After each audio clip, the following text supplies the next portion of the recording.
একদম লক হয়ে গেছে, পিস্টনটা একদম লক হয়ে গেছে। লক হয়ে যাওয়ার কারণটা হইতেছে যে এই বাইকটা প্রায় 6 মাস আগে মোবিল ভরা হয়েছিল। এই বাইকটা তো 6 মাস আগে মোবিল ভরা হয়েছিল, তারপর আর বাইকার রেগুলার বাইক চালাইতেছে আর মোবিল ভরার কথা কোনো মনেই নাই। হঠাৎ করে বাইকটা টপ স্পিড মাঝখানে 70-80 টানের মাঝখানে আর কি বাইকটা সিজ করছে। কিন্তু বাইকার হিসেবে আপনার বাইকটার মেনটেন্স করাটা হচ্ছে সবচেয়ে জরুরি। কারণ আপনি যদি বাইকে তেল ভরেন, শুধু তেলেই বাইকটা চলে না।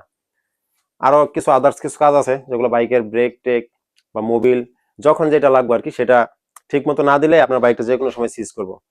তাই আপনারা যারা বাইকার আছেন বাইকের মেনটেন্সটা ঠিক মতো করবেন। যদি একটা বাইক দিয়ে যদি আপনি মাসে যদি 3000 কিলো চালান, 3000 কিলোতে একটা মোবিল ভরা জরুরি, বা 2500 কিলো, 3000, 2000 কিলো।